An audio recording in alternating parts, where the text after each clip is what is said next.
साथियों, ऐसे श्रेष्ठ पुरुष दुनिया में कम ही होते हैं जो एक श्रेष्ठ संतान अर्थात स्वयं एक श्रेष्ठ पुत्र हो और साथ ही एक श्रेष्ठ पिता का भी वो भूमिका जो है बहुत अच्छे से निभा पाए। ऐसा कब संभव हो पाता है साथियों? ऐसा संभव हो पाता है कुछ प्रमुख योगों के कारण। और आज ऐसे ही एक योग की हम चर्चा करने जा रहे हैं, हंस योग की चर्चा, और जो कि बनता है कर्क लग्न में, जबकि लग्न में ही गुरुदेव विराजमान हो जाए। तो साथियों, ये क्यों विशिष्ट है? वैसे तो पंच महापुरुष योग सारे ही श्रेष्ठ हैं, परंतु उनमें भी ये एक दुर्लभतम योग है जो कि व्यक्ति को श्रेष्ठ पिता और श्रेष्ठ पुत्र बनाता है। ऐसे व्यक्ति के मन में सदैव यही कामना होती है कि जो भी उसने इस दुनिया से अर्जित किया है वो कई गुना करके दुनिया को कब लौटाए।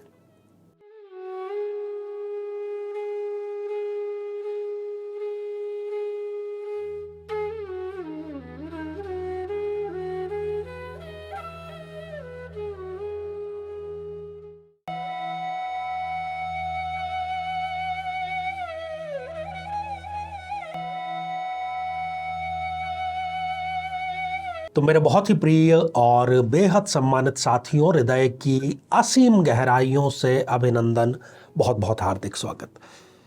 साथियों, एक जन्म पत्रिका पर आप दृष्टिपात कीजिए और ये जन्म पत्रिका है कर्क लग्न की जन्म पत्रिका, और लग्न में ही आप देख रहे हैं कि गुरुदेव विराजमान है, योग कारक भी हैं और उच्च के होकर के, और वो भी लग्न में विराजमान है। बेहद सुंदर राजयोग, कुल दीपक योग, हंस योग, पंच महापुरुष योग, ये सब योगों का ये निर्माण कर रहे हैं। साथियों, वैसे तो केवल गुरु का केंद्र में आ जाना ही कई प्रकार के दोषों की स्वतः ही निवृत्ति कर देता है, परंतु ये जो स्थिति है जो अभी आप देख पा रहे हैं, ये सर्वोत्तम स्थितियों में से एक है। ऐसा व्यक्ति श्रेष्ठ पिता और श्रेष्ठ पुत्र, इन दोनों की भूमिका निभाता है। यहाँ पर योग कारक कहना भी गुरु को थोड़ा सा कम होगा, बल्कि प्रबलतम योग कारक हैं, उच्च के होकर के लग्न में वो विराजमान है। अब लग्न में विराजमान होने के कारण इस व्यक्ति का जो व्यक्तित्व होगा वो वर्सटाइल होगा, कई विषयों का वो विशेषज्ञ होता है व्यक्ति। आप केवल चर्चा का विषय दीजिए, फिर वो देखिए कि कैसे धारा प्रवाह उस पर बोलते हैं।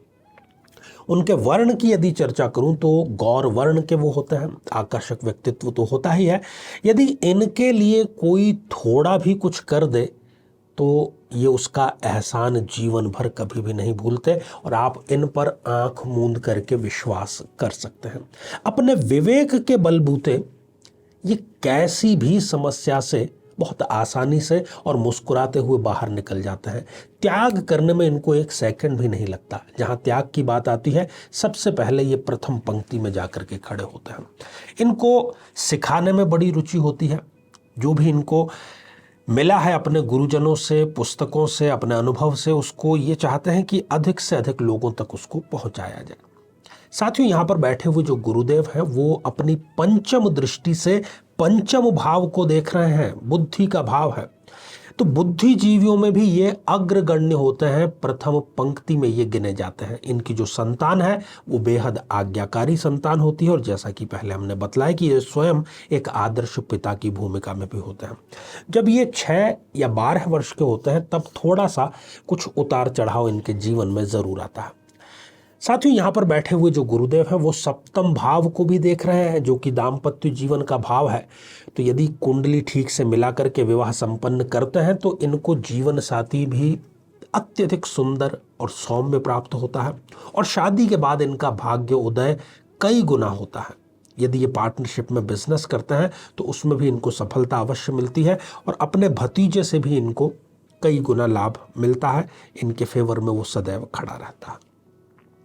साथियों, यहाँ पर बैठे हुए गुरुदेव अपनी 9वीं दृष्टि से नवम भाव को देख रहे हैं। तो जब ये पैदा होते हैं तो इनके पिता 1, 2, 3, 4 या नहीं बल्कि 1000 गुना भाग्योदय पाते हैं। इनकी बहुत सारी विदेश यात्रा होती है, खासतौर पर गुरु की दशा अंतरदशा में बहुत फ्रिक्वेंटली, कई बार तो हर महीने इनकी विदेश यात्राएं होती है। जहाँ कहीं भी ये जिस किसी भी कार्य क्षेत्र में हाथ डालते हैं वहाँ कई गुना इनको मुनाफा मिलता है, और ये एक बड़ा अच्छा खासा हिस्सा, चूँकि नवम भाव से धर्म की भी हम चर्चा करते हैं, तो ये धर्म पर भी खर्च करने में नहीं चूकते हैं। उदार होते हैं, अपने शत्रुओं को माफ़ करने में इनका कोई सानी नहीं है, दान देने में इनका कोई सानी नहीं है। नवम भाव से हम पौत्र सुख भी देखते हैं, तो पौत्र सुख भी इनको ज़रूर मिलता है। ये हृदय से एक कवि होते हैं, कला मर्मज्ञ होते हैं। नेतृत्वकर्ता यदि ये राजनीति में हो तो शुचिता की राजनीति करते हुए ये पाए जाते हैं। तो अंततः इन सभी बातों से हमें यही देखने को मिलता है कि ये एक आदर्श व्यक्तित्व के धनी होते हैं। अब साथियों, बात वही मुद्दे की आ जाती है। कई लोग अपनी जन्म पत्रिका का जब विश्लेषण कराने आते हैं, कहते हैं आचार्य जी हमारे भी यही स्थिति है, फिर हमें अभी तक क्यों नहीं ये सब चीज़ें मिली। तो आपको कुछ चीज़ें देखनी है। देखिए, सूत्र हमेशा अकेला कार्य नहीं करता है। आप देखिए कि कहीं गुरुदेव आपकी जन्म पत्रिका में अस्त अवस्था में तो नहीं है, क्योंकि अस्त गुरु ये सारे परिणाम आपको प्रदान नहीं करेगा। फिर आप देखिए उनके बल, उनका देखिए आप अंश, उनके जो अंश है, डिग्री है, कहीं वो 0, 1 या फिर 28, 29 जैसी अंतिम डिग्रियां तो नहीं है। जन्म पत्रिका में कोई भी अच्छा राजयोग, कोई भी पंच महापुरुष योग तभी वो होता है जबकि वो ग्रह इस जन्म पत्रिका के लिए योग कारक हो, या कम से कम सम तो हो, मारक ग्रह नहीं होना चाहिए। और फिर वो रिजल्ट देगा आपको तभी जब उसकी दशा या अंतरदशा आएगी। साथियों, इस प्रकार की सारी स्थितियां आपकी जन्म पत्रिका में है, फिर भी किसी कारणवशात यदि आपको रिजल्ट नहीं मिल रहा है तो आपको चाहिए कि आप नियमित रूप से गुरुवार से प्रारंभ करते हुए फिर नियमित रूप से करें। कुछ पीले पुष्प लेकर के जाएं और पीपल के वृक्ष को आप समर्पित करें और उनकी 3 परिक्रमा करें, आशीर्वाद लें, और शीघ्र ही आपका ये जो पंच महापुरुष योग है ये जनरेट अवश्य हो जाएगा। जीवन में किसी समस्या का सामना कर रहे हैं, जैसे कि शादी में देरी होना, पति पत्नी में मनमुटाव या तलाक तक की नौबत आ जाना, संतान का प्राप्त न हो पाना, नौकरी या धन प्राप्ति में बाधा आना, जीवन के प्रत्येक क्षेत्र में किसी न किसी प्रकार की बाधा आना, तो आज ही अपनी जन्म पत्रिका का संपूर्ण विश्लेषण करवाएं और पाएं समस्या से सदैव के लिए मुक्ति। तो आइए साथियों, अब हम बढ़ते हैं आज के हमारे कमेंट के चरण की तरफ। और पहला ही जो कमेंट है ये परी भारद्वाज ने ये लिख भेजा है और आपने पूछा है कि गुरुजी मुझे आपसे अर्जेंट बात करनी है, प्लीज़ रिप्लाई करें। देखिए, आपको हमारे फ़ोन नंबर जो कार्यालय के हैं वो निरंतर आपको स्क्रीन पर दिखाई देते हैं, तो वहाँ पर आप जा कर के समय ले सकते हैं। साथियों, अगला कमेंट शकुन शरण जी ने लिख भेजा है। परम पूजनीय, परम आदरणीय परमहंस स्वामी आचार्य डॉक्टर चंद्रकांत जी, सादर प्रणाम, नमन व वंदन। आपने बहुत अच्छी जानकारी दी है। अनजाने में ही कुछ गलतियां हो जाती हैं जिससे उपाय का महत्व कम हो जाता है। बहुत धन्यवाद और बहुत आभारी हूँ।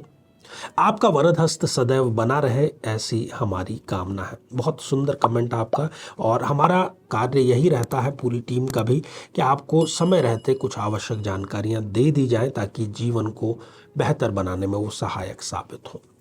साथियों, अगला कमेंट ये भी हमारे नियमित दर्शक हैं, अर्चना सिंह जी ने लिख भेजा है। जय श्री कृष्णा। तो अर्चना सिंह जी, आशीर्वाद आपको भी हृदय की असीम गहराइयों से। साथियों, ये श्रृंखला हमारी जारी है और इसी प्रकार के जीवन को बेहतर बनाने वाले कार्यक्रम हम आपके सामने लेकर के आते रहेंगे। तो आज के लिए केवल इतना ही, और इसी मंगल कामना के साथ में कि आप सभी स्वस्थ, समृद्ध और शांतिपूर्वक जीवन व्यतीत करें। नमस्कार।